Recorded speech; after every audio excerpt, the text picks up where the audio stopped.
ನಮಾಮಿ ಶಂಕರ ಸದಾಶಿವ ಸಮಾರಂಭಂ ಶಂಕರಾಚಾರ್ಯ ಮಧ್ಯಮಾಂ ಅಸ್ಮದಾಚಾರ್ಯ ಪರ್ಯಂತಂ ವಂದೇ ಗುರು ಪರಂಪರಾಂ ಶ್ರುತಿ ಸ್ಮೃತಿ ಪುರಾಣಾನಾಂ ಆಲಯಂ ಕರುಣಾಲಯಂ ನಮಾಮಿ ಭಗವತ್ಪಾದಂ ಶಂಕರಂ ಲೋಕಶಂಕರಂ.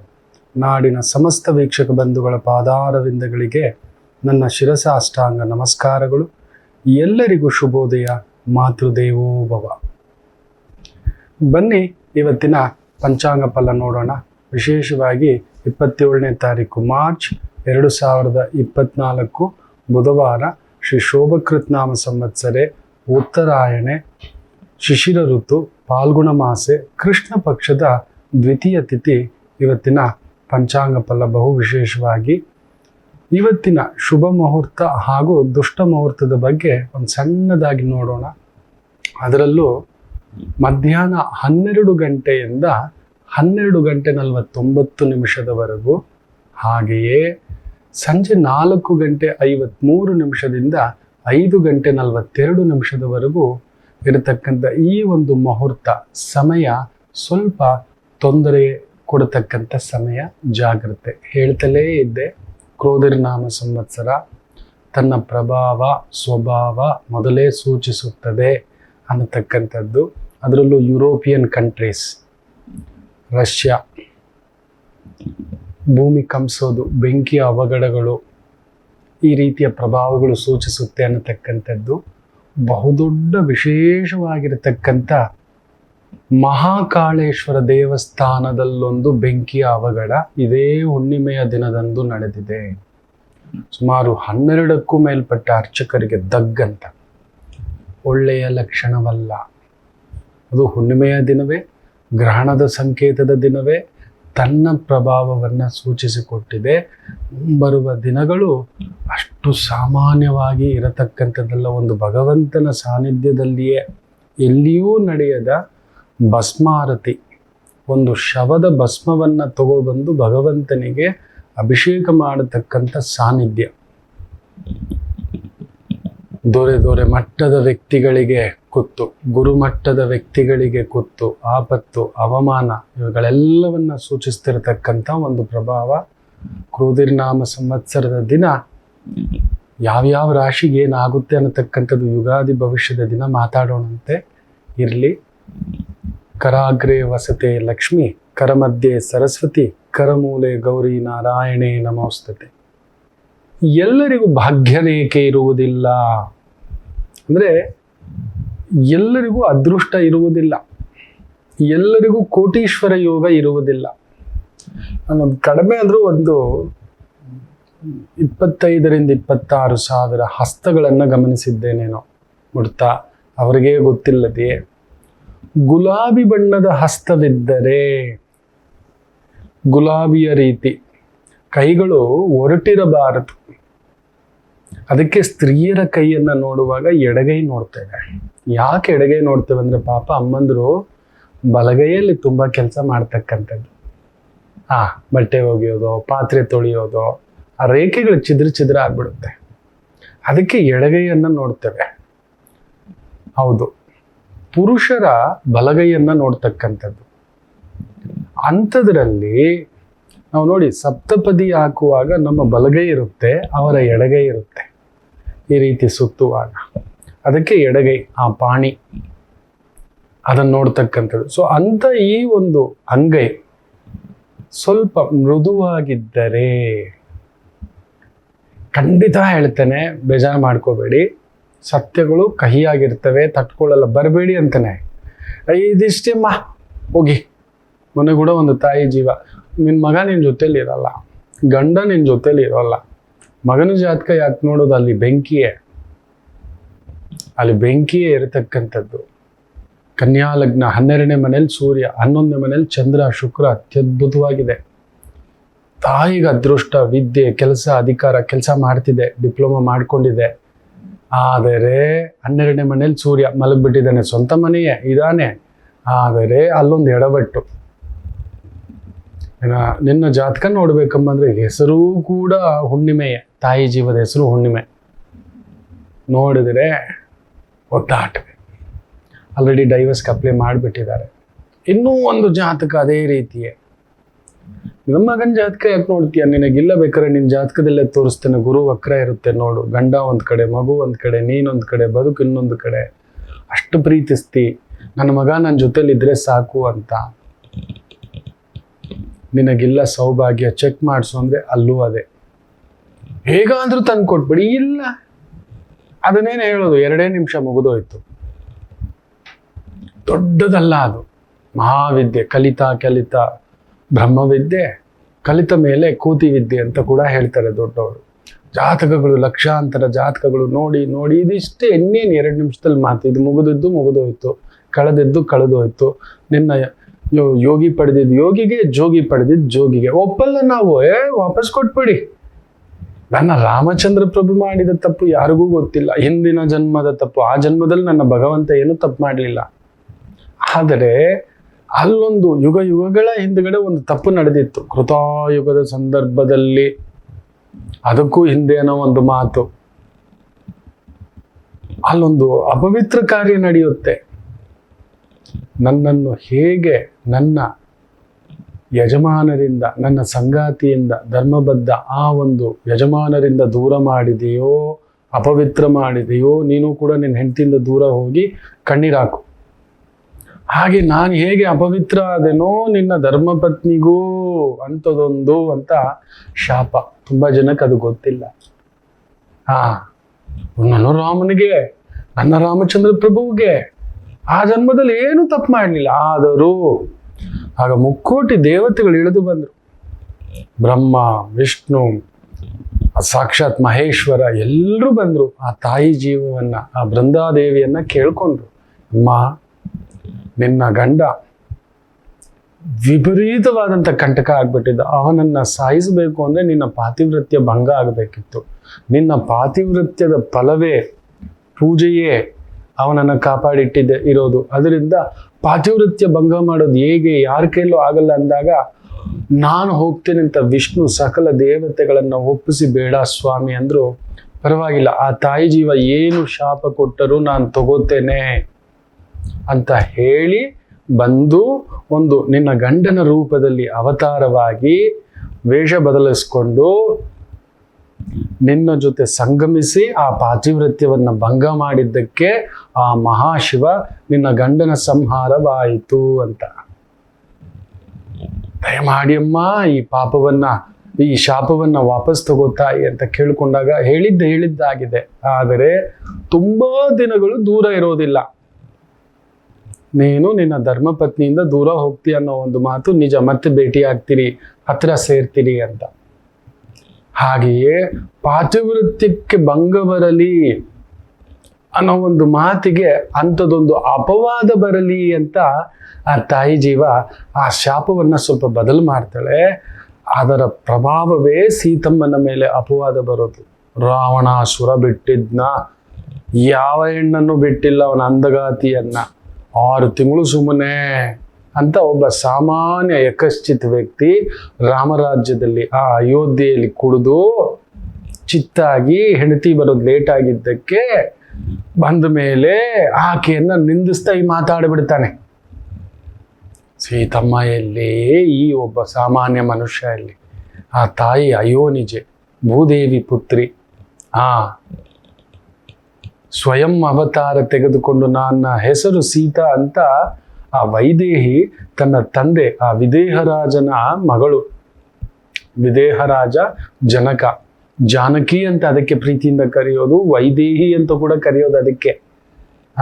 ತಾನಾಗಿ 8 ವರ್ಷದ ಮಗುವಾಗಿ ಒಂದೇ ಬಾರಿಗೆ ಸಾಕ್ಷಾತ್ ರೂಪವಾಗಿ ಆ ಒಂದು ಮಹಾಲಕ್ಷ್ಮಿ ಸ್ವರೂಪ, ಭೂದೇವಿ ಸ್ವರೂಪ ತೋರಿಸ್ಕೊಟ್ಟಿದ್ದು. ನನ್ನನ್ನು ಸೀತಾ ಅಂತ ಕರೀತಾರೆ ಅಂತ ಆವತ್ತಿಂದ ಸೀತಾ ಅನ್ನತಕ್ಕಂಥ ಒಂದು ಭಾವದಿಂದ ಕರಿತಿದ್ದಿದ್ದು. ಎಲ್ಲಿಗೆ ಯೋಚನೆ ಮಾಡಿ ನೋಡಿ. ಸೊ ನನ್ನ ರಾಮಚಂದ್ರ ಪ್ರಭುವಿಗೆ ಯುಗಾಂತರ ಕೆಳಗಡೆ ಆದಂತಹ ಒಂದು ವಿಷ್ಣು ರೂಪದ ಒಂದು ಸಂಕಲ್ಪದ ದೋಷ ಈ ಜನ್ಮಕ್ಕೆ ಅನುಭವಿಸಬೇಕಾಯಿತು. ಇನ್ನು ನಾವು ಯಾವ ಜನ್ಮದ ಗಂಟು ಬೆದರಿಸಿ ಚಿತ್ರಹಿಂಸೆ ಕೊಟ್ಟು ಅಲ್ಲೊಂದು ಪುತ್ರ ದೋಷ ಆಗಿರುತ್ತೆ, ಅಲ್ಲೊಂದು ಕಳತರ ದೋಷ ಮಾಡಿರ್ತೀವಿ, ಅದನ್ನೇ ಅನುಭವಿಸೋದು. ಭೀಷ್ಮರಿಗೆ ಬಿಟ್ಟಿಲ್ಲ, ಕೃಷ್ಣರಿಗೆ ಬಿಟ್ಟಿಲ್ಲ, ದೇವಕಿಗೆ ಬಿಟ್ಟಿಲ್ಲ, ವಸುದೇವರಿಗೆ ಬಿಟ್ಟಿಲ್ಲ, ಭೀಷ್ಮಾಚಾರ್ಯರಿಗೆ ಬಿಟ್ಟಿಲ್ಲ, ದ್ರೋಣಾಚಾರ್ಯರಿಗೆ ಬಿಟ್ಟಿಲ್ಲ. ಒಂದಾ ಎರಡ? ಯೋಚನೆ ಮಾಡಿ ನೋಡಿ. ನಾವು ಮಾತ್ರ ಇಲ್ಲ ಇಲ್ಲ, ನಾವು ದೇವ್ರಿಗಿಂತ ದೊಡ್ಡವರಾಗ್ಬಿಟ್ಟಿದ್ದೇವೆ ಮಕ್ಕಳೇ. ದೇವ್ರ ಹತ್ರ ಒಂದು ತಪ್ಪು ಕಾಣಿಕೆ ಹಾಕ್ಬಿಟ್ರೆ, ಪೂಜೆ ಮಾಡಿಬಿಟ್ರೆ ಈ ಕರ್ಮದೋಷವನ್ನ ತಪ್ಪಿಸ್ಕೋಬೇಕು ಅಂತ. ಖಂಡಿತ ಇಲ್ಲ, ಅನುಭವಿಸಬೇಕು ಅಂತ ಹೇಳುತ್ತೆ. ಕೆಲವ್ರಿಗೆ ಹಾಗೆ ಹೇಳ್ತಾನೆ ನೋಡಿ, ಮದುವೆ ಇಲ್ಲ ಮಾಡಬೇಡಿ. ಮೊನ್ನೆ ಕೂಡ ಒಂದು ತಾಯಿ ಜೀವ, ಬೇಡ ಕಣೋ ದುಡುಕ್ಬೇಡ. ಆ ಮಗು ಬಿಕ್ಕಿ ಬಿಕ್ಕಿ ಬಿಕ್ಕಿ ಅಳ್ತಾ ಇದ್ದಿದ್ದು ನೋಡ್ಬೇಕು. ಒಂದಿಷ್ಟಪಟ್ಟಿದ್ದು ಮುರಿದೋಯ್ತು, ಗುರುಗಳೇ ನನಗೆ ಮದುವೆ ಮೇಲೇನೇ ಆಸಕ್ತಿ ಇಲ್ಲ ಅಂತ. ಅದು ಬಿಡು, ನೀನು ನಿನ್ನ ಯಜಮಾನ್ರು ಹೇಗಿದ್ದೀಯ ತಾಯಿ? ಇಲ್ಲ ಗುರುಗಳೇ, ನೋಡಿ 97ನೇ ಇಸ್ವಿ, 98ನೇ ಇಸ್ವಿ, 2001ನೇ ಇಸ್ವಿ, ಈ ಇಸ್ವಿಗಳಲ್ಲಿ ಹುಟ್ಟಿರ್ತಕ್ಕಂಥದ್ರಲ್ಲಿ ಅಲ್ಲೊಂದು ಗುರು ಪರಿಚಯ, ಶನಿ ಪರಿಚಯ, ಶುಕ್ರ ಪರಿಚಯದಲ್ಲೊಂದು ದೋಷಗಳುಂಟು. ದುಡುಕ್ಬೇಡಿ ಮಕ್ಕಳಿಗೆ. ಏನಂತ ದುಡುಕ್ತಿರೋದು? 1994 ಹುಟ್ಟಿದವ್ರಿಗೂ ಕೂಡ, 93 ಹುಟ್ಟಿದವ್ರಿಗೂ ಕೂಡ ವೈದಿಕವಾಗಿ ಕೆಲವೊಂದು ದಾರಿ ನಿಯಮಗಳುಂಟು. ಅದೇನು ದೊಡ್ಡದಲ್ಲ. ಬಟ್ ಒಪ್ಪಿಕೊಂಡು ಆಗಬೇಕು. ನನ್ನ ಮಗು ಒಪ್ಪೋವರೆಗೂ ಸುಮ್ಮನಿರೋ, ಬರ್ಲಿ ಕಣೋ. ಅವಳು ಒಪ್ಪಲ್ಲ ಸಾಮಾನ್ಯರನ್ನು ಅಂದ್ರು, ಇಲ್ಲೋ ಗುರುಗಳು ದೊಡ್ಡ ದುಡ್ಗ ಬೇಕಂತೆ. ನಾನೆಷ್ಟು ದೊಡ್ಡವನು ನನ್ನ ಯೋಗ್ಯತೆಗೆ? ಹೌದಲ್ವಾ? ನನ್ನ ವಿದ್ಯೆ ಎಷ್ಟು, ನನ್ನ ಕೆಲಸ ಎಷ್ಟು, ನನ್ನ ಸಂಪಾದನೆ ಎಷ್ಟು? ಆಹಾ, ನನ್ನ ಹತ್ರ ಇರೋದೇ ಪಾವಲಗ ಆಣೆ, ನಾನು ಬಯಸೋದು 4 ಪಾವು. ಎಲ್ಲಿ ಕೊಡ್ತಾನೆ ಭಗವಂತ? ಕೊಡ್ತಾನೆ, ಇಲ್ಲ ಅಂತಲ್ಲ. ಎತ್ತರದ್ದೇ ಕೊಡ್ತಾನೆ, ಭಾರನೂ ಇಟ್ಟು ಬಿಡ್ತಾನೆ. ಹಿಂಗೆ ನೋಡ್ತಾ ಕುತ್ಕೋಬೇಕು, ಕುತ್ಗೆನೋ ಬರುತ್ತೆ ಅಷ್ಟೇ. ಸಿಗೋದೇ ಇಲ್ಲ. ಅಪ್ಕೊಳಕ್ ಸಿಗಲ್ಲ, ಮುದ್ದಾಡಕ್ ಸಿಗಲ್ಲ, ಮಾತಕ್ ಸಿಗಲ್ಲ. ಅದೇ ಆಗೋದು. ಎತ್ತರದ್ದು ಬೇಕು ಅಂತ ಹೇಳ್ತೀರಲ್ವಾ? ಎಲ್ಲಿರ್ತಾರೆ? ತುಂಬಾ ದೊಡ್ಡ ದೊಡ್ಡ ಸೂಪರ್ ಸ್ಟಾರ್ಗಳ ಮನೆಯಲ್ಲಿ ಅವರೆಲ್ಲೋ ಎತ್ತರದಲ್ಲಿ ಇರ್ತಾರೆ. ಅಲ್ಲಿ ಆಗ್ತಿರ್ತಕ್ಕಂಥ ಅವಘಡಗಳನ್ನ ನೋಡಿ. ನಿಮ್ಮ ಹಸ್ತದಲ್ಲೇ ಅಂಥದ್ದೊಂದಿದೆ. ಎಲ್ಲರಿಗೂ ಅದೃಷ್ಟ ರೇಖೆ ಇರುವುದಿಲ್ಲ, ಆ ಯೋಗ ರೇಖೆ ಇರುವುದಿಲ್ಲ. ಈ ಒಂದು ಕೆಳಗಡೆ ಈ ಚಂದ್ರ ಪರ್ವದಿಂದ ವಿಶೇಷವಾಗಿ ರಾಹು ಪರ್ವವನ್ನ ಭೇದಿಸ್ಕೊಂಡು ಶನಿ ಪರ್ವದವರೆಗೂ ನಿಟಾರನೆ ಒಂದು ರೇಖೆ ಬಂದರೆ ಅಲ್ಲೊಂದು ಅದ್ಭುತ ಇರುತ್ತೆ. 100% ಬರೆದಿಟ್ಕೊಳ್ಳಿ.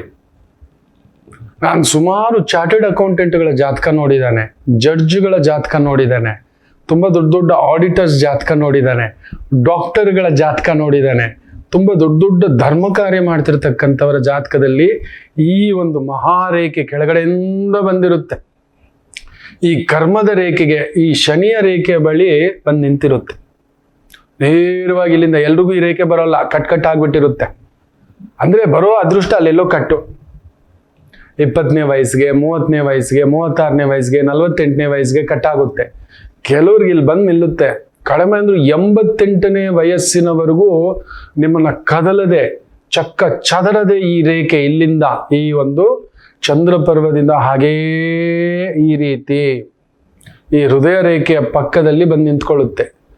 ಹೌದು, ನೀಟಾಗಿ ಬಂದು ದಾಟ್ಕೊಂಡು ಬಂದು ನಿಂತ್ಕೊಳ್ಳುತ್ತೆ. ಆ ಹೃದಯ ರೇಖೆಯನ್ನ ಭೇದಿಸ್ಕೊಂಡು ಬಂದು ನಿಂತ್ಕೊಳ್ಳುತ್ತೆ. ಅದ್ರ ಮೇಲೆ ಅಡ್ಡಗೆರೆಗಳು ಬಂದಿರ್ಬೋದು, ಉದ್ದಗೆರೆಗಳು ಬಂದಿರ್ಬೋದು, ಅದು ಬೇರೆ. ಆದರೆ ಈ ರೇಖೆ ನಿಮ್ಮ ಹಸ್ತದಲ್ಲಿದ್ದರೆ ನೀವು ಕೋಟೀಶ್ವರರೇ. ಕಡಿಮೆ ಅಂದ್ರೆ 3 ಕೋಟಿಗೆ ಬದುಕ್ತೀರಿ, ಬದುಕಲೇಬೇಕು. ಹೌದು, ನಿಮಗೆ ಎಂಥ ಕಷ್ಟ ಕಾಲದಲ್ಲೂ ಊಟಕ್ಕೆ ತೊಂದರೆ ಬರೋಲ್ಲ, ಬಟ್ಟೆಗೆ ತೊಂದರೆ ಬರೋಲ್ಲ, ವ್ಯವಸ್ಥೆಗೆ ತೊಂದರೆ ಬರೋಲ್ಲ. ಎಲ್ಲಿದ್ದರೂ ಊಟ, ಬಟ್ಟೆ, ವ್ಯವಸ್ಥೆ, ಸಂಗಾತಿ, ಪ್ರೀತಿ, ಪ್ರೇಮ, ಕುಟುಂಬ, ಒಳ್ಳೆ ಸ್ನೇಹಿತರು. ತೊಂದರೆಗಳು ಬರುತ್ತೆ ಮನುಷ್ಯ ಅಂದಮೇಲೆ, ಕರ್ಮಕ್ಕೆ ಅನುಗುಣವಾಗಿ,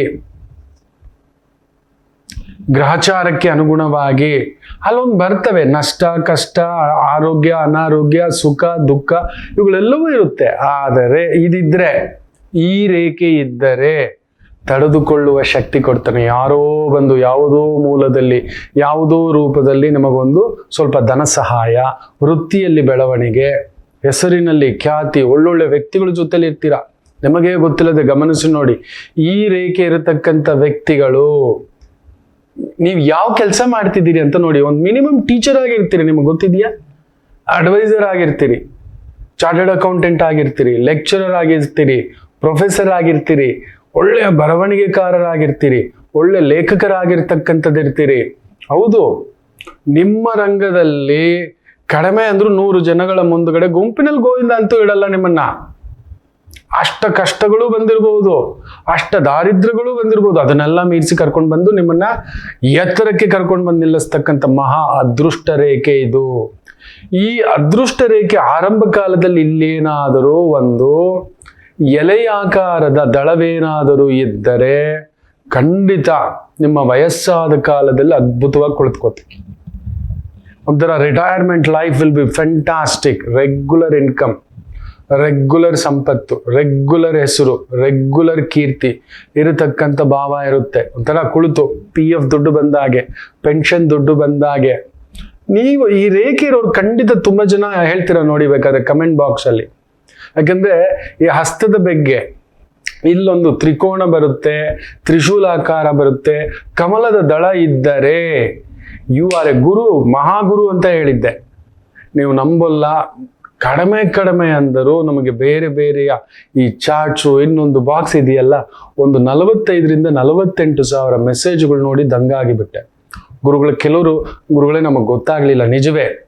ಅಲ್ಲೊಂದು ತ್ರಿಶೂಲದ ತರ, ತ್ರಿಶೂಲ ಯಾವ ರೀತಿ ಇರುತ್ತೆ ಗೊತ್ತಿದೆ ಅಲ್ವಾ, ಆ ರೀತಿ ಇಲ್ಲ ಅದುವೇ ಕಮಲದ ದಳದ ತರ ಈ ಒಂದು ಶನಿ ಪರ್ವದ ಕೆಳಗಡೆ ಈ ಒಂದು ಅದೃಷ್ಟ ರೇಖೆ ಅರಳಿದ್ದರೆ ಖಂಡಿತ there is a passive income. ಬೇರೆ ನೆನ್ಪಿಟ್ಕೊಳ್ಳಿ, ಈ ಭಾಗ್ಯ ರೇಖೆ 2 ಕವಲಾಗಿ ಒಡೆದಿದ್ದರೆ ಕೆಲಸ ಮಾಡಿಕೊಂಡೇ ಒಂದು ಕನ್ಸಲ್ಟೆನ್ಸಿಯೋ, ಕೆಲಸ ಮಾಡ್ಕೊಂಡು ಒಂದು ಟ್ಯೂಷನ್ನೋ, ಇಲ್ಲ ಒಂದು ಅಂಗಡಿ ಇಟ್ಕೊಂಡಿರೋದು, ಇಲ್ಲ ಇನ್ಶೂರೆನ್ಸ್ ಮಾಡ್ತಿರೋದು, ಪಾಲಿಸಿಗಳು ಮಾಡ್ತಿರೋದು, ಇಲ್ಲ ಟೀಚಿಂಗ್ ಮಾಡ್ತಿರೋದು, ಇಲ್ಲ ಒಂದು ಪ್ರಾಕ್ಟೀಸ್ ಮಾಡ್ತಿರೋದು ಖಂಡಿತ ಇದಿದೆ. ನನ್ನ ಗುರುಗಳ ಜೊತೆ ಹಸ್ತ ಸಾಮುದ್ರಿಕ ರಂಗದಲ್ಲಿ ಅವರೊಬ್ಬ ಅದ್ಭುತ ಜ್ಞಾನ ಭಂಡಾರ, ವಿಶೇಷ ಜ್ಞಾನ ಭಂಡಾರ. ಈ ಒಂದು ರೇಖೆಗಳ ಬಗ್ಗೆ ಅವರು ಅದ್ಭುತವಾಗಿ ಅವಗಾಹನೆ. ಇವತ್ತು ಅವ್ರ ಕಣ್ ಕಾಣಿಸೋಲ್ಲ, ಒದ್ದಾಡ್ತಾರೆ, ಸಂಕಟ ಪಡ್ತಾರೆ. ಇರ್ಲಿ, ಯೋಗಿ ಪಡೆದಿದ್ದು ಯೋಗಿಗೆ. ನಾನೇನು ನನ್ನ ಗುರು ಮುಖೇನ, ನನ್ನ ಈ ಒಂದು ಅನುಭವ ಮುಖೇನ ತಿಳ್ಕೊಂಡು ಬಂದು ಇದನ್ನ ತಿಳಿಸ್ತಿದ್ದೇನೆ. ಕೆಳಗಡೆ ಏನಾದರೂ ಈ ರೀತಿ ಎಲೆ ಆಕಾರ, ಎಲೆ ಅಂದ್ರೆ ಈ ರೀತಿ ಜಸ್ಟ್ ಎಲೆ ರೀತಿ ಇದ್ದರೆ ಅದರಿಂದ ಒಂದು ಗೆರೆ ಅದೇ ರೀತಿ ಹೀಗೆ ಮೇಲಿನವರೆಗೂ ತುಂಬಾ ಕೆತ್ತದಾಗಿರಬಾರ್ದು. ಮೋಸಗಳು ಹೋಗ್ತೀರಿ, ನಿಮಗ್ ನೋಡೇ ಇರಲ್ಲ ಅಂತಿಂತ ಮೋಸ. ನಿಮ್ ಜೊತೆಲಿರೋನೆ ಕೊಲೀಗ್ಸೇ, ಫ್ರೆಂಡ್ಸೇ ನೆತ್ತಿ ಮೇಲೆ ಎರೆದು ಬಿಟ್ಟಿರ್ತಾರೆ. ಭಾಗ್ಯ ಇದೆ, ತಿಂದಾಕ್ಬಿಟ್ಟಿದ್ದಾರೆ. ನಿಮಗ್ ಬರ್ಬೇಕಾದ ದುಡ್ಡು, ನಿಮಗ್ ಬರ್ಬೇಕಾದ ಹೆಸರು, ನಿಮಗ್ ಬರ್ಬೇಕಾದ ಕೀರ್ತಿ, ನಿಮಗ್ ಬರ್ಬೇಕಾದ ಹೆಸರು, ಲಾಭ ಕೆತ್ತದಾಗಿ ಒಳ್ಳೆ ಕತ್ತಿನಲ್ಲಿ ತಗೊಂಡು ಕೆತ್ತದಾಗಿದ್ದರೆ ಅದು ಸಮಸ್ಯೆ. ತುಂಬಾ ತೆಳುವಾಗಿದ್ರು ಕೂಡ ಅದು ಬರುತ್ತೆ, ತುಂಬಾ ದಿನ ನಿಂತ್ಕೊಳ್ಳಲ್ಲ. ಭಾಗ್ಯ ಏನೋ ಬಂತು, ಸ್ವಲ್ಪ ದಿನ ಇತ್ತು, ಉಳಿಸ್ಕೊಳ್ಳಿಕ್ಕಾಗ್ಲಿಲ್ಲ. ಯಾವ್ದೋ ಜೂಜ್ಗೋದ, ಬೆಟ್ಟಿಂಗ್ಗೋದ, ಇನ್ನೊಂದಕ್ಕೆ ಹೋದ, ಕುಡ್ತಕ್ಕೆ ಹೋದ, ಮೋಜು ಮಾಡ್ದ, ಇನ್ನೊಂದೇನೋ ಆ ಸಹವಾಸ, ಈ ಸಹವಾಸ, ಇನ್ಯಾವುದು ಚೀಟಿ, ಇನ್ಯಾವುದು ಟ್ರೇಡಿಂಗು ಅನ್ನತಕ್ಕಂಥದ್ದು ಮಾಡಿ ಕಳ್ಕೊಂಡ್ರು ಅಂತ ಹೇಳ್ತಿರ್ತೀವಲ್ವಾ. That is the thing. ಇನ್ನು ಕೆಲವರಿಗೆ ಈ ರೇಖೆ ಬರ್ತಿದ್ದ ಹಾಗೆಯೇ ಕಟ್ ಆಗ್ಬಿಟ್ಟಿರುತ್ತೆ, ಬೆಳೆದೇ ಇರೋಲ್ಲ. ಅದು ಲೆಕ್ಕಾಚಾರ ಆಗ್ತೀವಿ. ಎಷ್ಟನೇ ವಯಸ್ಸಿನವರೆಗೂ ಬಂದು ನಿಂತಿದೆ. ಕೆಲವ್ರು ನೋಡಿ 20ನೇ ವಯಸ್ಸವರೆಗೂ, 24ನೇ ವಯಸ್ಸಿನವರೆಗೂ ತಂದೆಯ ಆಶ್ರಯ, ಕಾರ್ ಇತ್ತು, ಮನೆ ಇತ್ತು, ಒಳ್ಳೆ ಕಾಲೇಜ್ ಸಿಕ್ತು, ಒಳ್ಳೆ ಎಜುಕೇಶನ್ ಸಿಕ್ತು, ಬ್ಯೂಟಿಫುಲ್. ಆ ಯೋಗ ಇರೋವರಿಗೆ ಕಟ್ ಆಗ್ತಿದ್ದಾಗೆ ಅವನೇನೋ ದಾರಿ ತಪ್ಪದ, ಅವ್ರ ಅಪ್ಪನಿಗೆ ನಷ್ಟ, ಇರೋದೆಲ್ಲ ಕಳ್ಕೊಂಡಿದ್ರು, ಬೀದಿಗೆ ಬಂದು ಬಿದ್ದಿದ್ರು, ಅದೃಷ್ಟ ಹೋಯ್ತು. ತುಂಬಾ ದಿನ ಅದೃಷ್ಟ ನಿಂತ್ಕೊಳ್ಳಲ್ಲ. ಯಾರೋ 1,000 ಅಲ್ಲ 10,000 ಜನಗಳ ಒಂದು ಕೈಯಲ್ಲಿ ಈ ತರದ ಒಂದು ಅದೃಷ್ಟ ರೇಖೆ ಆ ಪ್ಯಾರಲಲ್ ಆಗಿ, ಆಯುಷ್ಯ ರೇಖೆಗೆ ಪಕ್ಕದಲ್ಲಿ ಪ್ಯಾರಲಲ್ ಆಗಿ ಅದ್ಭುತವಾಗಿ ಬರುತ್ತೆ. ಅದರಲ್ಲೂ ವಿಪರೀತ ಲ್ಯಾಂಡ್ ಮಾಡುವಂತ ಒಂದು ಯೋಗನೂ ಇದೆ. ಅದು ಕೈ ನೋಡಿದ್ರೇನೆ ಗೊತ್ತಾಗೋದು. ತುಂಬಾ ದೊಡ್ಡ ಬಿಸ್ನೆಸ್ ಈ ಪ್ರಾಪರ್ಟಿ ಡೆವಲಪರ್, ತುಂಬಾ ದೊಡ್ಡದಾಗಿ ರಿಯಲ್ ಎಸ್ಟೇಟ್ ಡೆವಲಪರ್, 100 ಎಕರೆ, 1000 ಎಕರೆ, 100 apartment, 1000 apartment, mining business, real estate business. ಇದನ್ನ ಮಾಡಬೇಕು ಅಂದ್ರೆ ಈ ಅದೃಷ್ಟ ರೇಖೆಗೂ ಹಾಗೂ ಆಯುಷ್ಯ ರೇಖೆಗೂ ಮಧ್ಯದಲ್ಲಿ ಕೆಲವೊಂದು ಗೆರೆಗಳು ಬರ್ತವೆ. ಕೆಲವೊಂದು ಕಮಲದ ಚಿಹ್ನೆ ಬರುತ್ತೆ, ಹಂಸದ ಚಿಹ್ನೆ ಬರುತ್ತೆ, ಮೀನಿನ ಚಿಹ್ನೆ ಬರುತ್ತೆ, ತ್ರಿಕೋಣಾಕಾರದ ಚಿಹ್ನೆ ಬರುತ್ತೆ, ಚೌಕಾಕಾರದ ಚಿಹ್ನೆಗಳು ಬರುತ್ತೆ. ಅದನ್ನ ಗಮನಿಸಬೇಕಾಗುತ್ತೆ. ಅದು ಕೈ ನೋಡಿದಾಗಲೇ ಹೇಳಲಿಕ್ಕಾಗೋದು. ಎಲ್ರಿಗೂ ಅಂತ ರೇಖೆಗಳು ಕೊಡೋದಿಲ್ಲ. ಇಂಥ ಒಂದು ವಯಸ್ಸಿನಲ್ಲಿ ಉದ್ಭವ ಅವರ ರಂಗವನ್ನೇ ಬದಲಾಯಿಸಿರ್ತಾರೆ. ವಯಸ್ಸಾಗ್ತಾ ಆಗ್ತಾ ಆ ಅನುಭವಗಳು, ಈ ಅದೃಷ್ಟ ರೇಖೆ ಇದೆಲ್ಲ ಸುಮ್ಮನೆ ಬರೋಲ್ಲ ಮಕ್ಕಳೇ. ನಿಮಗೆ ಅಷ್ಟು ಅವಮಾನ ಕೊಟ್ಟಿರುತ್ತೆ. ಅಷ್ಟು ಪೆಟ್ಟು ಕೊಟ್ಟಿರುತ್ತೆ. ಈ ಒಂದು ಯೋಗ ರೇಖೆ ಬರಬೇಕು ಅಂದರೆ, ಅದೃಷ್ಟ ರೇಖೆ ನಿಮ್ಮ ಜೀವನದಲ್ಲಿ ನಿಮ್ಮನ್ನ ಕರ್ಕೊಂಡೋಗಿ ಬಡ್ದಿರುತ್ತೆ.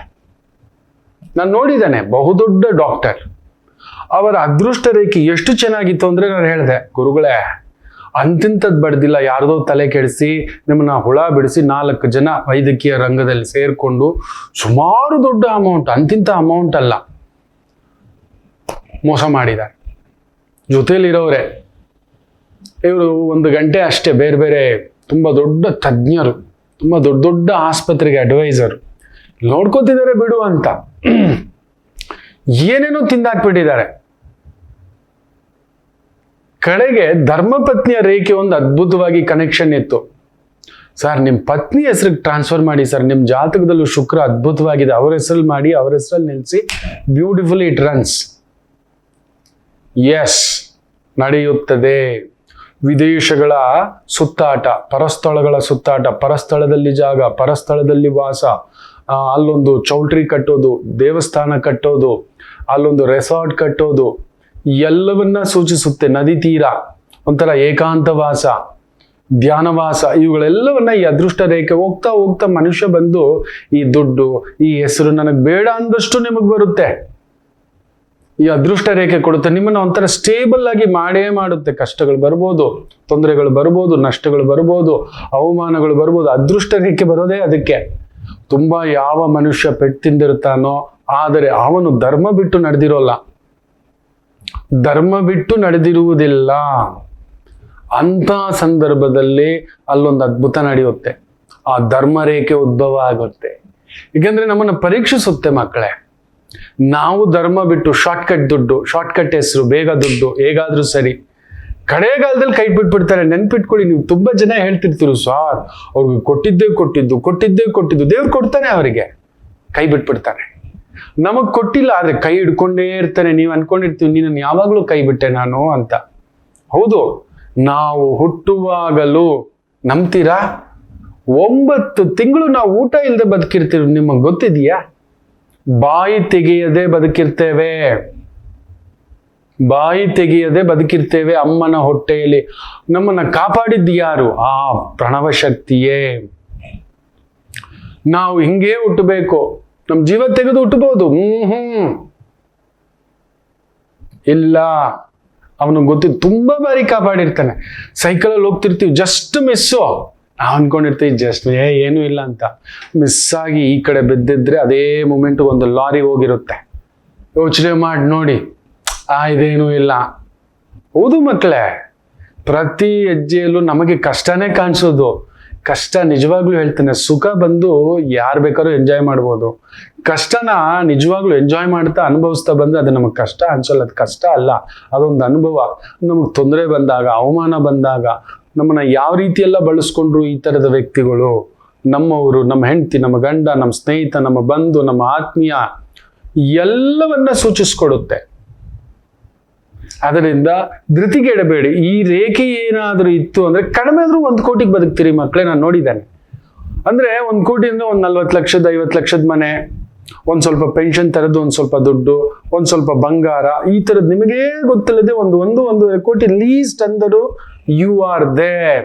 ಈ ಅದೃಷ್ಟ ರೇಖೆ ಇದ್ರೆ, ನಾನು ನೋಡಿದ್ದೇನೆ 100 ಕೋಟಿಗೆ ಬದುಕಿರೋನು ನೋಡಿದ್ದೇನೆ, 10,000 ಕೋಟಿಯ ವ್ಯಕ್ತಿಯ ಕೈಯನ್ನು ನಾನು ಇದರಲ್ಲಿ ನೋಡಿದ್ದೇನೆ. ಏನ್ ಸರ್ ನೀವು ದುಡ್ಡು ಮಾಡಿರೋದು ಅಂತ ಹೇಳಿದೆ. ಸುಮ್ಮನೆ ಸ್ವಲ್ಪ ಬ್ಲ್ಯಾಕ್ ಇದೆ ಇದೆ ಮಕ್ಕಳೇ. ಕಡಿಮೆ ಅಂದರೂ 2 ಲಕ್ಷ ಕೋಟಿಯ ವ್ಯಕ್ತಿಯ ಕೈಯನ್ನು ಕೂಡ ನೋಡಿದ್ದಾರೆ. ಕಡಿಮೆ. ದ ಎನಿಗ್ಮಾ ಈ ಅದೃಷ್ಟ ರೇಖೆಯಲ್ಲಿ ಕೊಡುತ್ತದೆ, ಸುಮ್ಮನೆ ಅಲ್ಲ. ಕರೆಕ್ಟಾಗಿ ಆ ಸಮಯಕ್ಕೆ ಕೆಲವು ದಶಾಭುಕ್ತಿಗಳು ಶುರುವಾಗಿರ್ತವೆ. ಕರೆಕ್ಟಾಗಿ ಆ ಸಮಯಕ್ಕೆ ಒಳ್ಳೆ ದಶ, ಒಳ್ಳೆ ಭುಕ್ತಿ, ಒಳ್ಳೆ ಸಂಗಾತಿ, ಒಳ್ಳೆ ಮಿತ್ರ, ಒಳ್ಳೆ ಜ್ಞಾನಿ ನಮಗ್ ಸುತ್ತಮುತ್ತ ಹೀಗೇ ಬಂದು ಸೇರ್ಕೋತಾರೆ. ಎಲ್ಲ ಆ ಶುಭವಾಗುವ ಸಂದರ್ಭದಲ್ಲಿ ಎಲ್ಲರೂ ಬಂದು ನಿಂತ್ಕೋತಾರೆ. ಈ ಅದೃಷ್ಟ ರೇಖೆಯು ನಿಂತಿರುತ್ತೆ. ನಿಮ್ಮ ಕೈಯಲ್ಲಿ ಅದೃಷ್ಟ ರೇಖೆ ಇದೆಯಾ? ಭಾಗ್ಯ ನಿಮ್ ಜಾತಕದಲ್ಲಿ ನೋಡೋದೆ 9ನೇ ಮನೆ. 9ನೇ ಮನೆ. ಅದೃಷ್ಟ ಮಾಡಿದವನಪ್ಪ, ಅವನ್ ಚೆನ್ನಾಗಿರ್ಬೇಕು, ಅದೃಷ್ಟ ಪಡ್ಕೊಂಡು ಬಂದೆ. ಓದಿದಿರಿ, ಒಳ್ಳೆ ಕೆಲಸ ಇಲ್ಲ. ಓದಿದಿರಿ, ಒಳ್ಳೆ ಸ್ಥಾನ ಇಲ್ಲ. ಓದಿದಿರಿ, ಒಳ್ಳೆ ದುಡಿತಾ ಇಲ್ಲ. ಓದಿದಿರಿ, ಒಳ್ಳೆ ಗೌರವ ಇಲ್ಲ. ಓದಿದಿರಿ, ಒಳ್ಳೆ ಪದವಿ ಇಲ್ಲ. ಅದಕ್ಕೆ ತಕ್ಕಂತೆ, ಅದಕ್ಕೆ ಆ ಒಂದು ಸ್ಥಾನಕ್ಕೆ ತಕ್ಕಂತೆ, ಅಲ್ಲ ಭಾವಕ್ಕೆ ತಕ್ಕಂತೆ ಭಾಗ್ಯಂ, ಅದೃಷ್ಟಂ, ಯೋಗಂ ಅನ್ನತಕ್ಕಂಥದ್ದು ಜಾತಕದಲ್ಲಿ 9ನೇ ಮನೆ ನೋಡ್ತೇವೆ. ಲಗ್ನದಲ್ಲಿ ಪೀಡಾಗ್ರಹಗಳಿದ್ದಾವ. ಸಿಂಹ ಲಗ್ನ ಕೇತು ಇರಬಾರ್ದು, ರಾಹು ಇರಬಾರ್ದು, ಶನಿ ಇರಬಾರ್ದು. ಮೇಷ ಲಗ್ನಕ್ಕೆ ಶನಿ ಇರಬಾರ್ದು, ಕುಂಭ ಲಗ್ನಕ್ಕೆ ಕುಜ ಇರಬಾರ್ದು. ಅಲ್ಲೇನೋ ಬಾಧೆ, ಉಗ್ರಗ್ರಹಗಳು ತನ್ನೆಲ್ಲಿಸ್ತವೆ. ಕನ್ಯಾ ಲಗ್ನಕ್ಕೆ ಒಂಟಿ ಶುಕ್ರ ಇರಬಾರ್ದು, ಕೆಟ್ಟೋಯ್ತು, ಅಲ್ಲಿಗೆ ಲಕ್ಷ್ಮಿ ಕೆಟ್ಟೋಯ್ತು ಅನ್ನತಕ್ಕಂಥದ್ದು. ಮಹಾಲಕ್ಷ್ಮಿ ಒಬ್ಳೇ ಇರಬಾರ್ದು, ಪಕ್ಕದಲ್ಲಿ ಬುದ್ಧಿ ಇರಬೇಕು. ಹೌದು, ಅದನ್ನ ಸರಿಯಾಗಿ ಬಳಸ್ಕೊಳ್ತಕ್ಕಂಥದ್ದು. ಅದಕ್ಕೆ ಕನ್ಯಾ ಲಗ್ನ, ಕನ್ಯಾ ರಾಶಿಯಲ್ಲಿ ಶುಕ್ರ ಬುಧ ಸೇರಿಬಿಟ್ಟರೆ ವಿಪರೀತ ರಾಜಯೋಗ, ಅಂತಿಂಥದ್ದಲ್ಲ. ಅದನ್ನೇ ಜಾತಕಗಳ ಪರಾಮರ್ಶೆ ಅನ್ನೋದು. ವೃಶ್ಚಿಕ ಲಗ್ನದಲ್ಲಿ ಶನಿ ಇರಬಾರ್ದು, ಮಕರ ಲಗ್ನದಲ್ಲಿ ಗುರು ಇರಬಾರ್ದು. ಮಕರ ಲಗ್ನಕ್ಕೆ ಆ ಬುಧ ಭಾಗ್ಯಾಧಿಪತಿ ಅದ್ಭುತ, ಹೋಗಿ ಮೀನದಲ್ಲಿ ಕೂತಿದ್ದಾನೆ ಅಂದ್ರೆ ಮುಗೀತು. ನೋಡಿ ಎಷ್ಟು ಲೆಕ್ಕಾಚಾರಗಳು ಬಂದು ನಿಂತ್ಕೊಳ್ಳುತ್ತೆ ಅಂತ. ಅದರಿಂದ ಜಾತಕ ಪರಾಮರ್ಶೆಯು ಅತಿ ಮುಖ್ಯ. ಅದಕ್ಕೆ ತಕ್ಕಂಥದ್ದೇ ರೇಖೆಗಳು ಬಂದಿರುತ್ತೆ. ಅದರಲ್ಲೂ ಗುಲಾಬಿ ಬಣ್ಣದ ಕೈ ಇತ್ತು, ಒಂಥರ ಮೆತ್ತಗೆ, ನಿಮಗೆ ಕಷ್ಟ ಅನ್ನೋದು ತುಂಬಾ ದಿನ ಇರೋಲ್ಲ, ತುಂಬಾ ಮೃದು ಹೃದಯದವ್ರೆ. ಅದ್ರ ಬಗ್ಗೆನೂ ಮುಂದಿನ ಭಾಗದಲ್ಲಿ ಮಾತಾಡ್ತೇನೆ. ನೀವು ಯಾರು, ನಿಮ್ಮ ವ್ಯಕ್ತಿತ್ವ ಏನು. ಗುಲಾಬಿ ಬಣ್ಣದ ಕೈ ಸಾಮಾನ್ಯವಾಗಿ ಜಗದ್ಗುರುಗಳ ಕೈಯಲ್ಲಿರುತ್ತೆ, ಸಾಮಾನ್ಯವಾಗಿ ಕೊಡುಗೈದಾನಿಗಳ ಕೈಯಲ್ಲಿರುತ್ತೆ. ಟೀಚರ್, ಲೆಕ್ಚರರ್, ಜೀವ ಉಳಿಸುವಂತಹ ಜಡ್ಜು ಹಾಗೂ ಡಾಕ್ಟರ್ ಕೈಯಲ್ಲಿ ನೋಡಿದ ನಾನು. ಸಾರ್ ನಿಮ್ಮ ಕೈಲಿ ಎಷ್ಟು ಜನ ಜೀವ ಉಳಿಸಿದ್ದಾರೆ ಸಾರ್, ಏನ್ ಸಾರ್ ಅದು ಅಂತ. ಅವನಿಗೆ ಗಲ್ಲು ಶಿಕ್ಷೆ ನಿಶ್ಚಿತ, ಒಪ್ಪಲ್ಲ ಈ ಹೃದಯ ಅಂತ ಜಡ್ಜು ತಗೊಂಡು ನೀಟಾಗಿ ಅದ್ಭುತವಾಗಿ ಹೋಗ್ಲಿ, ಆಜೀವ ಪರ್ಯಂತ ಜೀವಾವಧಿ ಶಿಕ್ಷೆ, ಹೋಗಿ ಬದುಕೋ, ಮಾಡಿದೀಯ ತಪ್ಪು ನಿಜವೇ, ಅಲ್ಲೇ ಆಜೀವ ಪರ್ಯಂತ ಹೋಗುವಂತ ಅಂತ ಕೈಗಳನ್ನು ನಾನು ನೋಡಿದ್ದೇನೆ. ಮಹಾ ಕೈಗಳದು. ಆ ಕೈಗಳನ್ನ ಈಗ ಇಟ್ಕೊಂಡು ನಾನು ನೆತ್ತಿಗೆ ಮುಟ್ಟಿಸ್ಕೊಂಡಿದ್ದೇನೆ. ಅಮ್ಮಮ್ಮ ಎಂಥ ಕೈಗಳಪ್ಪ ಇದು ಅನ್ನತಕ್ಕಂಥದ್ದು. ಇದಾವೆ ಮಕ್ಕಳೇ, ನಿಮಗೆ ಗೊತ್ತಿಲ್ಲ. ಕೆಲವೊಂದು ಸಮಯ ನಿಮಗೆ ಗೊತ್ತಿಲ್ಲದೆ ಇದ್ರ ಪ್ರಶ್ನೆಗಳು ಬಂದಾಗ ನಿಮ್ಮ ಅಂಗೈ ಬೆಳಿಗ್ಗೆ ಎದ್ದ ತಕ್ಷಣ ಈ ಥರ ನೋಡಿ.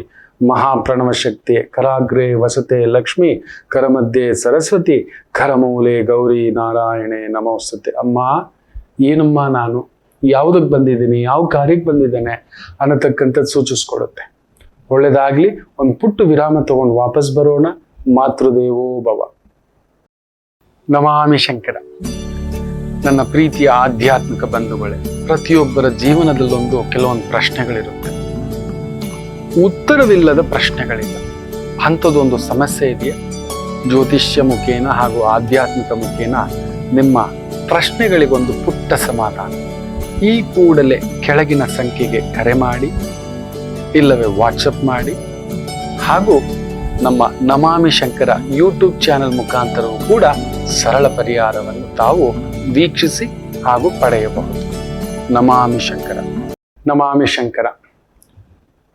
ಇವತ್ತಿನ ತಾರಾಬಲ ಇರತಕ್ಕಂಥ ಒಂದು ನಕ್ಷತ್ರಗಳು ಮುಖ್ಯವಾಗಿ ಭರಣಿ, ರೋಹಿಣಿ, ಮೃಗಶಿರ, ಆರುದ್ರ, ಪುನರ್ವಸು, ಆಶ್ಲೇಷ, ಪೂರ್ವ ಪಾಲ್ಗುಣಿ ನಕ್ಷತ್ರ, ಹಸ್ತ ನಕ್ಷತ್ರ, ಚಿತ್ತಾ ನಕ್ಷತ್ರ, ಸ್ವಾತಿ ನಕ್ಷತ್ರ, ವಿಶಾಖ ನಕ್ಷತ್ರ, ಜ್ಯೇಷ್ಠ ನಕ್ಷತ್ರ, ಪೂರ್ವಾಷಾಢ ನಕ್ಷತ್ರ, ಶ್ರವಣ ನಕ್ಷತ್ರ, ಧನಿಷ್ಠ ನಕ್ಷತ್ರ, ಶತಭಿಷ ನಕ್ಷತ್ರ, ಪೂರ್ವ ಭಾದ್ರಪದ ನಕ್ಷತ್ರ, ರೇವತಿ ನಕ್ಷತ್ರಕ್ಕೆ ವಿಶೇಷವಾಗಿರತಕ್ಕಂಥ ಒಂದು ತಾರಾಬಲ ಇರತಕ್ಕಂಥದ್ದು. ಚಿತ್ತಾ ನಕ್ಷತ್ರ ಆಗಿರೋದ್ರಿಂದ ಕುಜನ ನಕ್ಷತ್ರ. ಕುಜನಿಗೆ ಮಿತ್ರರು ಯಾರು, ಶತ್ರುಗಳು ಯಾರು? ಶನಿ ನಕ್ಷತ್ರ ತೊಂದರೆ, ಶನಿಗೂ ಕುಜನಿಗೂ ಆಗೋಲ್ಲ. ಅಣ್ಣನ ಮನೆಯಲ್ಲಿ ತಮ್ಮ ಬಂದು ಕೂತ್ಕೋಬಹುದು, ತೊಂದರೆ ಇಲ್ಲ. ತಮ್ಮನ ಮನೆಯಲ್ಲಿ ಅಣ್ಣ ಬಂದು ಕೂತ್ಕೊಂಡು ದೇಹಿಮಾಂ ಮುಳುಗೋಯ್ತು. ಅದರಿಂದ ಪುಷ್ಯ ನಕ್ಷತ್ರ, ಅನುರಾಧ ನಕ್ಷತ್ರ, ವಿಶೇಷವಾಗಿ ಉತ್ತರಾಭಾದ್ರ ನಕ್ಷತ್ರಕ್ಕೆ ಇವತ್ತು ಸ್ವಲ್ಪ ಹೊರೆಯೇ, ಹೋರಾಟವೇ, ಯುದ್ಧವೇ.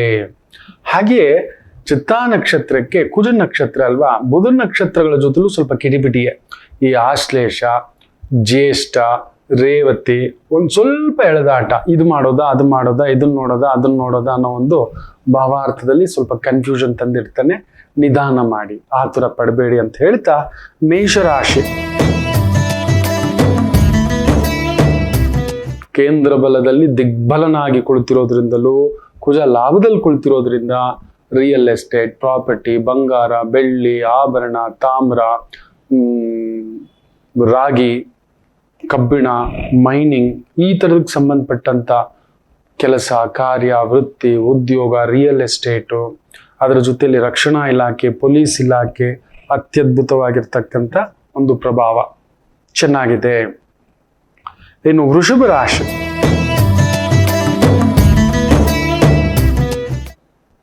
ಚಂದ್ರ 6ನೇ ಮನೆಯಲ್ಲಿ ಕುಜನ ಭಾವದಲ್ಲಿರುವುದು ಪರವಾಗಿಲ್ಲ, ಅಂತ ತೊಂದರೆ ಏನು ಕೊಡೋದಿಲ್ಲ. ದುಡುಕು ಬಿಡ್ತೀರಿ, ಸ್ವಲ್ಪ ಎಚ್ಚರಿಕೆ. ಯಾಕಂದ್ರೆ ಕುಜ ತನ್ನ ಪ್ರಭಾವ ಬೆಂಕಿಕಾರಕ, ಅಗ್ನಿಕಾರಕ. ನೋಡಿ, ಅದಕ್ಕೆ ಅಗ್ನಿ ಪ್ರಕೋಪಗಳು ಕಂಸೋದು ಎಲ್ಲೆಲ್ಲಿ ನೀವು ಗಮನಿಸ್ತಾ ಬನ್ನಿ. ಸಿಕ್ಕಾಬಟ್ಟೆ ಡೈಲಿ ಒಂದು ಭೂಕಂಪದ ಸುದ್ದಿ ಕೇಳ್ತಿದೀವಿ, ಎಲ್ಲೂ ಕೇಳೋದು. ಎಲ್ಲಾದ್ರೂ ಒಂದು ದೊಡ್ಡ ಅನಾಹುತ ಆಗಿಲ್ಲ, ಆದ್ರೂ ತೋರಿಸ್ತಿದೆ. ಅಲ್ಲೆಲ್ಲಿ ಬ್ಲಾಸ್ಟು, ಯುದ್ಧ ಭೀತಿ. ದಿಢೀರನೆ ನನ್ನ ಲೆಕ್ಕಾಚಾರ ಸರಿ ಇದ್ದರೆ ಒಂದು ಯುದ್ಧ ಭೀತಿಯೊಂದು ತಂದು ನಿಲ್ಲಿಸುತ್ತದೆ. ಒಂದು ರೀತಿ 3ನೇ ಚಿಕ್ಕ ಯುದ್ಧ, ದೊಡ್ಡ ಯುದ್ಧ ಅಲ್ಲ, ಚಿಕ್ಕ ಯುದ್ಧಕ್ಕೆ ತಂದು ನಿಲ್ಲಿಸ್ತಕ್ಕಂಥದ್ದುಂಟು. ಅದೊಂದು ಬೇರೆ ಭಯ. ಈ ಕ್ರೋಧನಾಮ ಸಂವತ್ಸರ ಏನ್ ಅವಘಡ ತಂದಿಡುತ್ತೋ ಅನ್ನೋ ಒಂದು ಭಯ ನನಗೆ. ಜಾಗ್ರತೆ. ಇನ್ನು ಮಿಥುನ ರಾಶಿ, ವಿಶೇಷವಾಗಿ ಚಂದ್ರ ಕುಜನ್ಸಾರ, ದೂರ ಪ್ರಯಾಣಗಳಲ್ಲಿ ಸ್ವಲ್ಪ ಎಚ್ಚರಿಕೆ. ಚಂದ್ರ ಕುಜನ್ಸಾರದಲ್ಲಿದ್ದು ಬುಧ ಮೂವ್ಮೆಂಟ್ ಆಗ್ಬಿಟ್ಟಿದ್ದಾನೆ ಮೇಷದಲ್ಲಿ. ಸೊ ಬೋತ್ ಆಸ್ಪೆಕ್ಟಿವ್. ಸೊ ಸ್ವಲ್ಪ ಮಾತು ಮನೆ ಕೆಡಿಸ್ತು, ತೂತು ಒಲೆ ಕೆಡಿಸ್ತು. Very very very very careful. ನಿಮ್ಮ ಮಾತು ಜಾಗ್ರತೆ. ನೋಡಿ, ಮಿಥುನ್ ರಾಶಿಯವರು ತುಂಬಾ ಗಟ್ಟಿ ಅಲ್ಲ. ನೀವು ದೈಹಿಕವಾಗಿ ನೋಡೋ ಗಟ್ಟಿಯಾಗಿ ಕಾಣಿಸೋದು, ತುಂಬಾ ಮೆತು ನೀವು. ಆದ್ರಿಂದ ಒಂದೊಂದು ಸಮಯ ನಾನಷ್ಟು ಗಟ್ಟಿ, ಅದ್ಯಾವುದು ಗಟ್ಟಿ ಇಲ್ಲ. ಸುಮ್ಮನಿದ್ದು ಬಿಡಿ, ಜಾಸ್ತಿ ಮಾತು ಕೊಡಬೇಡಿ. ಕಾರ್ಯದ ಕಡೆ ನೋಡಿ, 100% ಗೆಲ್ತಕ್ಕಂಥದ್ದಾಗುತ್ತೆ. ಯಶಸ್ಸು ಕಟ್ಟಿಟ್ಟ ಬುತ್ತಿ. ಕರ್ಕಾಟಕ ರಾಶಿ, ಇವರಿಗೆ ಬ್ಯೂಟಿಫುಲ್ ಡೇ. ಚಂದ್ರ ಕುಜನ್ಸಾರದಲ್ಲಿದ್ದು ಭೂಮಿ, ಮನೆ, ಸಣ್ಣ ಪುಟ್ಟ ಲೇವಾದೇವಿ, ರಿಯಲ್ ಎಸ್ಟೇಟು, ಟೀ ಅಂಗಡಿ, ಜ್ಯೂಸ್ ಅಂಗಡಿ, ಹಣ್ಣಂಗಡಿ, ತರಕಾರಿ, ದವಸ ಧಾನ್ಯ, ಈ ಥರದ್ರಲ್ಲಿ ಇರ್ತಕ್ಕಂಥವ್ರು ಚೆನ್ನಾಗಿದೆ. ತುಂಬಾ ದೊಡ್ಡದಾದಂಥ ಕೆಲಸಗಳು, ಬೆಂಕಿ ಹತ್ರ, ಎಲೆಕ್ಟ್ರಿಕಲ್ ಕೆಲಸ, ದೊಡ್ಡ ದೊಡ್ಡ ಬಂಡೆಗಳು, ಬ್ಲಾಸ್ಟಿಂಗು, ಬೆಂಕಿ, ಈ ಒಂದು ಕೆಮಿಕಲ್ಲು, ಈ ಥರದ್ರಲ್ಲಿ ಇರ್ತಕ್ಕಂಥವ್ರು ತುಂಬಾ ಜಾಗರೂಕತೆಯಿಂದಿರಿ. ತಗಾದೆಗಳ ಹತ್ರ, ಪೊಲೀಸ್ ಹತ್ರ ವಾದ ಬೇಡ. ಹೇಗೇಗೋ ದುಡ್ಡು ಎತ್ಕೊಂಡು ಹೋಗ್ತಿದ್ರಿ, ಅದಕ್ಕೊಂದು ಪ್ರಾಪರ್ ಡಾಕ್ಯುಮೆಂಟ್ ಇಟ್ಕೊಂಡು ಹೋಗಿ, ಅಷ್ಟೇ ಹೇಳಬಲ್ಲೆ. ಕೇಳ್ತಾರೆ, ಅವ್ರಿರೋದೇ ಅದಕ್ಕೆ. ಅವ್ರ ಮೇಲೆ ಎಗರು ಬಿಡೋದು, ಧುಮುಕ್ ಬಿಡೋದು. ನಮ್ಮ ಕರ್ತವ್ಯದಲ್ಲಿ ನಾವಿರೋಣ. ಪ್ರಜೆಗಳಾಗಿ ನಮ್ಮ ಕರ್ತವ್ಯ. ಯಾರೋ ಏನೋ ಮಾಡ್ತಾರೆ, ಬೇಡ. We are right. ನಾವು ಕರೆಕ್ಟಾಗಿರೋಣ, ನ್ಯಾಯಸಮ್ಮತವಾಗಿರೋಣ, ನ್ಯಾಯಯುತವಾಗಿ ನಡ್ಕೊಳ್ಳೋಣ. ಜಾಗ್ರತೆ. ಇನ್ನು ಸಿಂಹರಾಶಿ, ಬ್ಯೂಟಿಫುಲ್. ಕುಜ ನೇರವಾಗಿ ನೋಡ್ತಿದ್ದಾನೆ. ರಕ್ಷಣಾ ಇಲಾಖೆ, ಪೊಲೀಸ್ ಇಲಾಖೆ, ಕಲಾ ಇಲಾಖೆ, ಎಂಟರ್ಟೈನ್ಮೆಂಟು, ಥಿಯೇಟರು, ಕ್ಲಬ್ಸು, ದೊಡ್ಡ ದೊಡ್ಡ ಈ ಸ್ವಿಮ್ಮಿಂಗ್ ಪೂಲ್ಸು, ಒಂಥರ ಈ entertainment centre, event management, event clubs, ಈ ಥರದ್ರಲ್ಲಿ ಇರತಕ್ಕಂಥವರಿಗೆ ಈ ವಾಟರ್ ಪಾರ್ಕು ಸ್ವಲ್ಪ ಪರಿಶ್ರಮವೇ, ಒದ್ದಾಟವೇ. ಆದರೂ ನಿಮ್ಮ ಪರಿಶ್ರಮಕ್ಕೆ ತಕ್ಕಂಥ ಲಾಭವನ್ನು ನೋಡತಕ್ಕಂಥ ಅದ್ಭುತವಾದ ದಿನ. ಕನ್ಯಾ ರಾಶಿ, ಚಂದ್ರ ಕುಜನಸಾರದಲ್ಲಿದ್ದು, ಕುಜ 6ನೇ ಮನೆ, ಭೂಮಿಗೆ ಸಂಬಂಧಪಟ್ಟಂತ ವ್ಯವಹಾರ, real estate agent, property agent, insurance agent, ಬಂಗಾರ, ಟ್ರೇಡರ್, ಈ ಥರದ ವೃತ್ತಿ ಉದ್ಯೋಗದಲ್ಲಿ ಸ್ಪೋರ್ಟ್ಸ್ ಪರ್ಸನ್ ಆಗಿದ್ದೀರಿ. ಅದ್ಭುತವಾದಂಥ ಪ್ರಗತಿ ಕಾಣತಕ್ಕಂಥ ಒಂದು ದಿನವಾಗಿರುತ್ತೆ. ತುಲಾ ರಾಶಿ, ಚಂದ್ರ ಕುಜನ್ಸಾಲ, ಕುಜ ಪಂಚಮ, ಗರ್ಭಿಣಿ ಸ್ತ್ರೀಯರ ಎಚ್ಚರಿಕೆ, ದೂರ ಪ್ರಯಾಣ ಎಚ್ಚರಿಕೆ, ಸಣ್ಣ ಪುಟ್ಟ ಕಿರಿಕಿರಿ, ದಿಢೀರ್ ದುಡ್ಡು. ನೋಡಿ, ಮೊನ್ನೆ ಯಾರೋ 160 ಕೋಟಿಗೂ ಮೇಲ್ಪಟ್ಟು ಬ್ಯಾಂಕ್ಗಳ ಹೆಸರಲ್ಲೇ ಗ್ಯಾರಂಟಿ ಅಂತ ಫೋರ್ಜರಿ ಮಾಡಿ ಏನೇನೋ ಕಂಡಿಡಿದೇ ಪಡಿತಾರೆ ಅಂತ ಹೇಳ್ತಿದ್ದೆ. ನೀವು ಚಾಪೆ ಕೆಳಗಡೆ ಅಂದ್ರೆ ಅವರು ಇನ್ನೊಂದ್ರ ಕೆಳಗಡೆ ನುಗ್ಗೋಷ್ಟು ಚಾಕಚಕ್ಯತೆ. ಕಳ್ಳ ಯಾವತ್ತಿದ್ರೂ ಸಿಕ್ಕಾಕೊಳ್ಳೋದೆ, ಎಷ್ಟು ವರ್ಷ ಆದ್ರೂ ಸಿಕ್ಕಾಕೊಳ್ಳೋದೆ. ಸತ್ಯವೂ ಅಷ್ಟೇ, ಎಷ್ಟೇ ವರ್ಷವಾದರೂ ಬರುವುದೇ. ಸೊ ತುಲಾ ರಾಶಿ ಆ ಥರ ಅಡ್ಡದಾರಿಯ ಸಂಪಾದನೆ, ಬೆಟ್ಟಿಂಗು, ಜೂಜು, ಸಟ್ಟ, ಈ ಥರದ ಕೇಳ್ಕೊಂಡು ಹೋಗ್ಬಿಡ್ತಾನೆ. Very careful. ನ್ಯಾಯಯುತವಾಗಿರ್ತಕ್ಕಂಥ ಕೆಲಸ, ನ್ಯಾಯಾಂಗ ಇಲಾಖೆ, doctor, surgeon, teacher, lecturer, professor, ಅತ್ಯದ್ಭುತ ಪ್ರಗತಿ. ವೃಶ್ಚಿಕ ರಾಶಿ,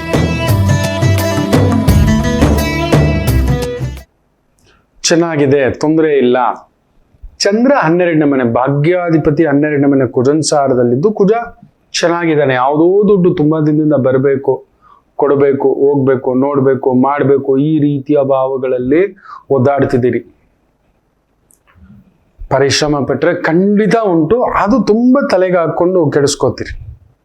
ಇದಾಗ್ಬೇಕಿತ್ತು, ಅದಾಗ್ಬೇಕಿತ್ತು, ಇವತ್ತೊಂದು ಆಯ್ತು ಅಂದ್ರೆ ಸುಬ್ರಹ್ಮಣ್ಯ ಸ್ಕಂದ ಕವಚ ಕೇಳಿ ಸಮಾಧಾನ. ಓಂ ದುಂ ದುರ್ಗೈ ನಮಃ, ಅದಿನ್ನಷ್ಟು ಸಮಾಧಾನ ಕೊಡ್ತಕ್ಕಂಥದ್ದಾಗುತ್ತೆ. ಇನ್ನು ವಿಶೇಷವಾಗಿ ಧನುಸ್ಸು ರಾಶಿ, ಪೂಜಾ 3ನೇ ಮನೆ, ಚಂದ್ರ 11ನೇ ಮನೆ, ನಿಮ್ಮನ್ನು ತಡೆಯೋರಿಲ್ಲ. ಅದರಲ್ಲೂ ಪೊಲೀಸ್ ಇಲಾಖೆ, ಒಂಥರ ರಕ್ಷಣಾ ಇಲಾಖೆ, ಡಿಫೆನ್ಸ್ ಇಲಾಖೆ, ಬೆಂಕಿ, ಮೈನಿಂಗು, ಡಿಫೆನ್ಸು, ಗೃಹ ಇಲಾಖೆ, ಎಲೆಕ್ಟ್ರಿಸಿಟಿ ಇಲಾಖೆ, ಪವರ್ ಇಲಾಖೆ, power projects, road projects, government ಕೆಲಸಗಳು, ಗೌರ್ಮೆಂಟ್ ವ್ಯವಹಾರಗಳು, ಸ್ಪೋರ್ಟ್ಸ್ ಪರ್ಸನ್ಸು, ಕಲಾರಂಗದಲ್ಲಿ ಅದ್ಭುತ ಪ್ರಗತಿ ಕಾಣತಕ್ಕಂಥ, ಯಶಸ್ಸು ನೋಡತಕ್ಕಂಥ ದಿನ. ಇನ್ನು ಮಕರ ರಾಶಿ, ಸ್ವಲ್ಪ ಪರಿಶ್ರಮ, ನಿಮಗೆ ನೀವೇ ಟೆನ್ಷನ್ ತಗೊಳ್ಳೋದು. ಯಾಕಂದ್ರೆ ಕುಜ 2ನೇ ಮನೆ, ಮಾತಿನ ಮನೆ, ತಡಕ್ಕನ್ ಬಿಡ್ತೀರಾ. ಸ್ವಲ್ಪ ಓಡಾಟದಲ್ಲಿ ಎಚ್ಚರಿಕೆ, ಮಾತಿನಲ್ಲಿ ಎಚ್ಚರಿಕೆ, ಗೊತ್ತೋ ಗೊತ್ತಿಲ್ಲದೆಯೋ ಪರಿಸ್ಥಿತಿ, ಪರಪುರುಷ ಇಲ್ಲ ಪರದನ, ವಿಪರೀತ ಊಟ, ಈ ತರದ ಭಾವಾರ್ಥದಲ್ಲಿದ್ರೆ ಒಂದು ಸಣ್ಣ ಎಳೆದಾಟ ಆಗ್ತಕ್ಕಂಥದ್ದು ಉಂಟು. ಎಚ್ಚರಿಕೆ. ನಮಗೆ ಯಾಕೆ ಬೇಕು ಇನ್ನೊಬ್ಬರ ದುಡ್ಡು? ನಮ್ಮ ದುಡ್ಡೇ ನಾವು ಎತ್ಕೊಂಡು ಹೋಗಲ್ಲ, ನಮ್ಮ ದುಡ್ಡೇ ನಾವು ಇಟ್ಕೊಳಕ್ಕಾಗಲ್ಲ. ಎಷ್ಟು ಒಳ್ಳೆ ಪ್ರಸಾದ ತಿಂದ್ರು ಇರುತ್ತೆ ಮಕ್ಕಳೇ. ಸ್ವಲ್ಪ ಎಚ್ಚರಿಕೆ, ಬೇರೆದು ಆಸೆ ಬೇಡ, ಅದೊಂದು ನಿಭಾಯಿಸ್ಕೊಳ್ಳಿ. Beautiful day. ಇನ್ನು ಕುಂಭರಾಶಿ, ಕುಜ ನಿಮ್ಮನೇಲೆ ವಿಪರೀತ ಬಲ, ವಿಪರೀತ ಓಡಾಟ, ವಿಪರೀತ ಕೆಲಸ, ವಿಪರೀತ ಸ್ಟ್ರೆಸ್ ಅನ್ನಿಸ್ತಕ್ಕಂಥದ್ದು ಅನಿಸುತ್ತೆ. You will manage. ಎಂಥ ಒತ್ತಡವಿದ್ದರೂ ಇವತ್ತು ನಿಮ್ಮ ಕೆಲಸ ಕಾರ್ಯ ಓಡಾಟಗಳಲ್ಲಿ ವಿಶೇಷವಾಗಿ ಅಭಿವೃದ್ಧಿ ಕಾಣತಕ್ಕಂಥ ದಿನ. ಒಂಥರ ಎಷ್ಟು ಭಾರ ಇದ್ರೂ ಎತ್ಕೋಬಲ್ರಿ ಇವತ್ತು. ಕುಜ ಹಂಗೆ ಕೂತಿದ್ದಾನೆ. Sports, sports centre, sports coaching, sports training, ಆ ಥರದ್ರಲ್ಲಿದ್ದೀರಿ. ಡಾನ್ಸು, ಭರತನಾಟ್ಯ, ಮ್ಯೂಸಿಕ್ಕು, ಈ ಥರದ್ದು ಕಲಿಸ್ತಿದ್ದೀರಿ. ಪೇಂಟಿಂಗು, ಚಿತ್ರಕಲೆ ಕಲಿಸ್ತಿದ್ದೀರಿ. ಕಲಾ ಮಾಧ್ಯಮದಲ್ಲಿದ್ದೀರಿ. Hotel management, theatre, entertainment management, ಈ ರೀತಿ ಅದಕ್ಕೆ ಸಂಬಂಧಪಟ್ಟಂತ ವೃತ್ತಿ, ಉದ್ಯೋಗ, ಅದ್ಭುತ ಪ್ರಗತಿ. ಮೀನರಾಶಿ, ಅಷ್ಟಮದ ಚಂದ್ರ, ಎಚ್ಚರಿಕೆ. ಕುಜನ್ ಸಾರದಲ್ಲಿದ್ದಾನೆ, ದುಡುಕಿನ ವ್ಯವಹಾರ, ದುಡುಕಿನ ಮಾತು, ದುಡುಕಿನ ಆಲೋಚನೆ. ಬುಧ ಬೇರೆ 2ನೇ ಮನೆ, ಅವನನ್ನು ಬೇರೆ ನೋಡ್ತಿದ್ದಾನೆ. ಮಾಡೋ, ಏನೂ ಆಗಲ್ಲ, ಬೇಗ ಮಾಡೋಣ, ಬೇಗ ಮಾಡೋಣ. ವಿಪರೀತ 4 ಕೆಲಸ, 4 ವ್ಯವಹಾರ, 4 ದಾರಿ, ಇದೇನು ಮಾಡ್ಲಿಕ್ಕೆ ಹೋಗ್ಬೇಡಿ. ಒಂದೊಂದೇ ಇವತ್ತು ಒಂದು ಲಿಸ್ಟ್ ಮಾಡಿ ಇಟ್ಕೊಂಬಿಡಿ. ಇದಾದ್ಮೇಲೆ ಇದು, ಇದಾದ್ಮೇಲೆ ಇದು, ಇದಾದ್ಮೇಲೆ ಇದು. ಹೊರಗಡೆ ಹೋಗೋಕೆ ಮೊದಲು ಕೀ ಚೈನ್ ಇದೆಯಾ, ಲೈಸೆನ್ಸ್ ಇದೆಯಾ, ಇನ್ಶೂರೆನ್ಸ್ ಇದೆಯಾ, ಇಟ್ಕೊಂಡಿರೋ ದುಡ್ಡಿಗೆ ಲೆಕ್ಕ ಇದೆಯಾ, ಇವತ್ತೋಗಿ ಏನೇನು ಕೆಲಸ ಮಾಡಬೇಕು, ಯಾರ್ಯಾರಿಗೆ ಫೋನ್ ಮಾಡಬೇಕು. ಆಫೀಸ್ ಬಂದಿದ ತಕ್ಷಣನೂ ಅಷ್ಟೇ ಒಂದು ಚೆಕ್ ಲಿಸ್ಟ್ ಮಾಡ್ಕೊಳ್ಳಿ. ನನ್ನ ಮೊದಲ ಪ್ರಿಯಾರಿಟಿ ಏನು, ಈ ಕೆಲಸ, ಇದು. ಸಮ್ ಡಿಸ್ಟರ್ಬೆನ್ಸ್ ಫೋನ್ ಕಾಲ್ಸ್, ಕೆಲವು ವ್ಯಕ್ತಿಗಳು ಎತ್ತಲೇಬೇಡಿ, ಮಾತಾಡಲೇಬೇಡಿ. Just keep that. ಆಮೇಲೆ ನೋಡೋಣ, ನಾಳೆ ನೋಡೋಣ, ನಾಳಿದ್ದು ನೋಡೋಣ. ಏನೋ ಒಂದು ತಗಾದೆ, ಟೆನ್ಷನ್ ಇವತ್ತು ನಿಮ್ಮನ್ನು ಸ್ವಲ್ಪ ವೃತ್ತಿಪರವಾಗಿಯೂ, ಮನೆಯ ಪರವಾಗಿಯೂ, ವ್ಯವಹಾರ ಪರವಾಗಿಯೂ, ಸಂಗಾತಿ ಪರವಾಗಿಯೂ ಹುಡ್ಕೊಂಡು ತಂದಿಡ್ಬಿಡುತ್ತೆ. ಎಚ್ಚರಿಕೆ. ಇದಿಷ್ಟು 12 ರಾಶಿಗಳ ಫಲಾಫಲ. ಎಲ್ಲರಿಗೂ ಒಳ್ಳೆಯದಾಗಲಿ. ಮಾತೃದೇವೋ ಭವ.